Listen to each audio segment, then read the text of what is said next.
Assalamualaikum warahmatullahi wabarakatuh. Hari ini kita akan belajar tentang materi di kelas 4, tema 9, subtema 1, dan pembelajaran ke-6.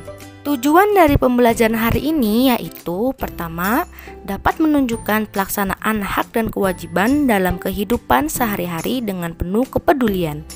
Yang kedua, dapat menemukan contoh perilaku yang menunjukkan pelaksanaan hak dan kewajiban dalam kehidupan sehari-hari dengan penuh kepedulian. Pernahkah adik-adik mendengarkan atau menyanyikan lagu Manuk Dadali? Lagu tersebut merupakan gambaran burung Garuda yang menjadi lambang negara Indonesia. Adik-adik telah mengetahui bahwa Garuda Pancasila merupakan lambang negara Indonesia. Menurut beberapa sumber, burung Garuda terinspirasi dari burung elang. Nah, untuk lebih mengetahui tentang burung elang yang menjadi inspirasi lambang negara Indonesia, mari bersama-sama kita membaca teks berjudul Konservasi Elang di Halimun Salak. Konservasi elang di Halimun Salak. Burung elang Jawa atau bahasa Latinnya Nisaetus bartelsi merupakan acuan lukisan burung Garuda. Namun, kini jenis burung itu nyaris punah.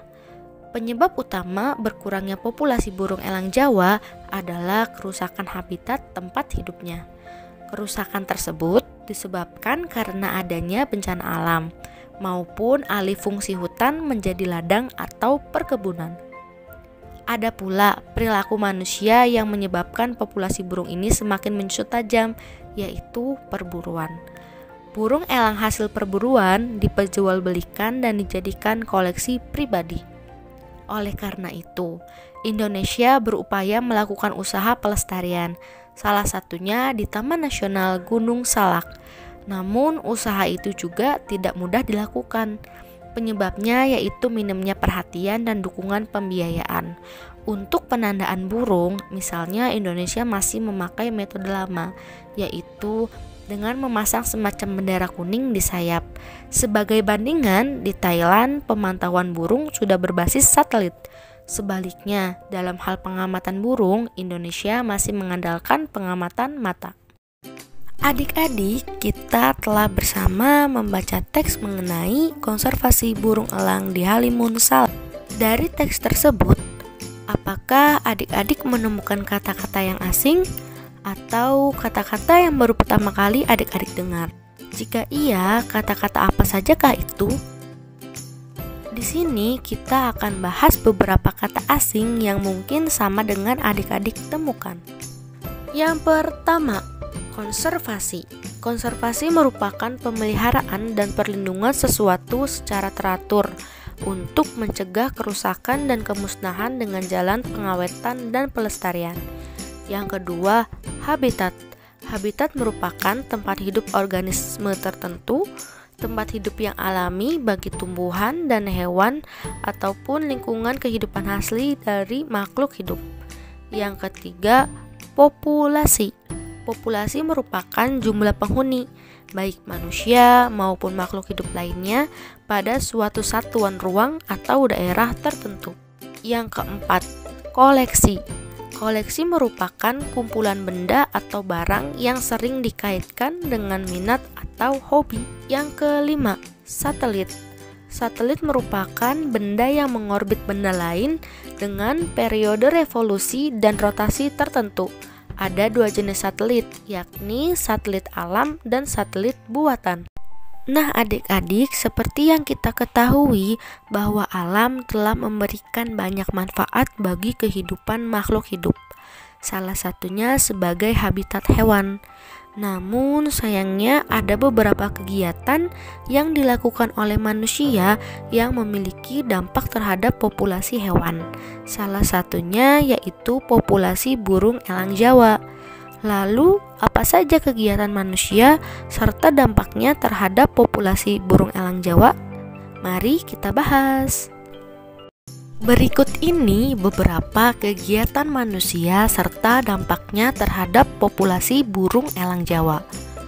Yang pertama, pembangunan hutan untuk pemukiman. Dampaknya yaitu makin sempitnya area hutan yang merupakan habitat dari elang Jawa. Yang kedua, perburuan. Adanya perburuan memiliki dampak terhadap kepunahan burung elang Jawa. Yang ketiga, perdagangan burung elang Jawa.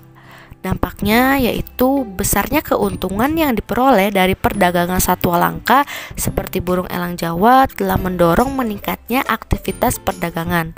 Semakin langka satwa tersebut, maka harganya akan semakin mahal. Yang keempat, pembalakan hutan dan kebakaran hutan.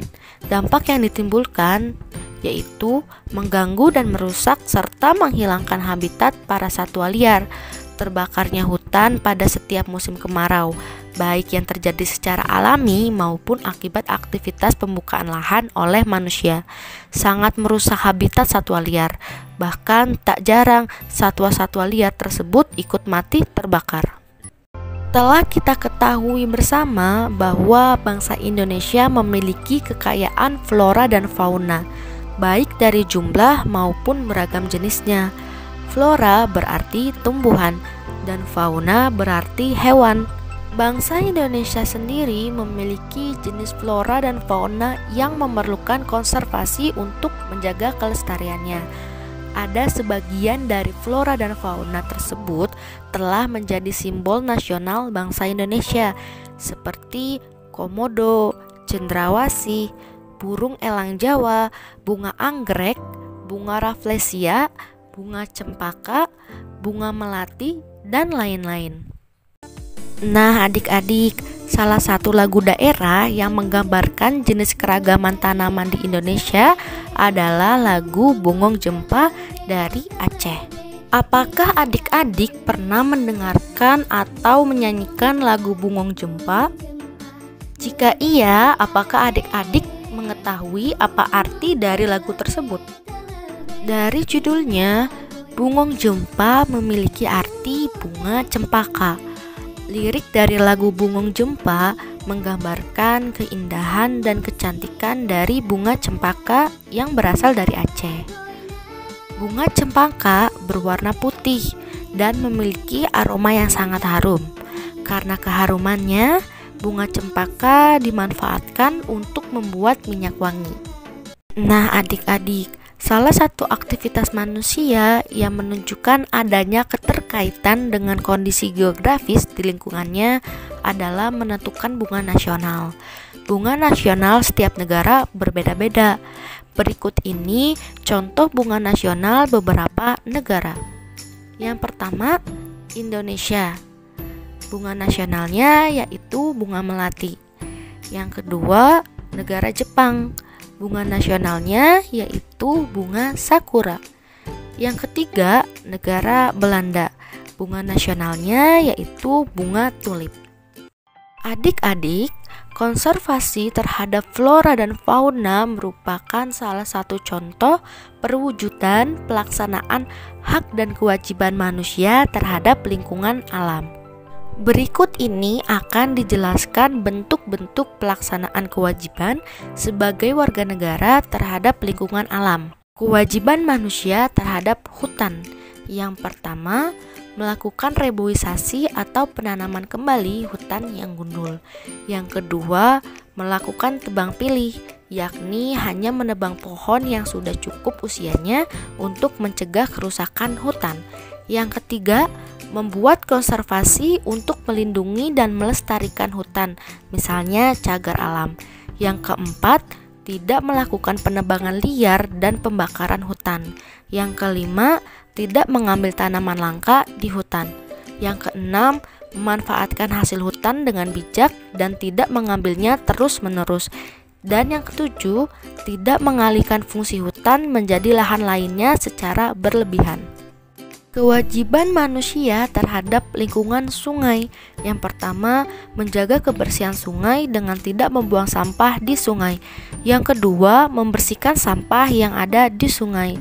Yang ketiga, menjaga sungai dari polusi dengan tidak membuang limbah pabrik atau limbah lainnya ke sungai. Yang keempat, tidak menggunakan racun ikan untuk menangkap ikan di sungai. Yang kelima, melakukan reboisasi di sekitar sungai.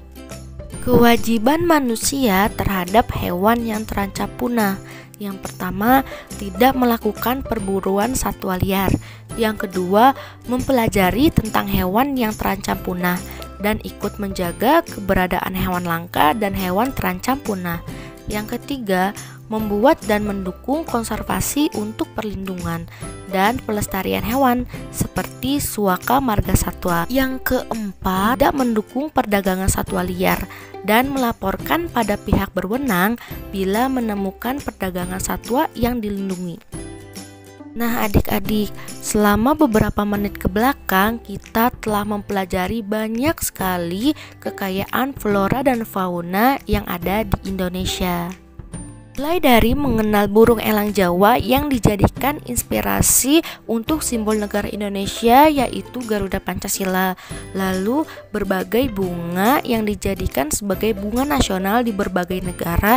Dan yang terakhir, beberapa pelaksanaan kewajiban kita sebagai manusia untuk menjaga lingkungan alam. Semoga pembelajaran hari ini dan ilmu yang disampaikan dapat bermanfaat dan menambah pengetahuan adik-adik. Terima kasih banyak. Wassalamualaikum warahmatullahi wabarakatuh.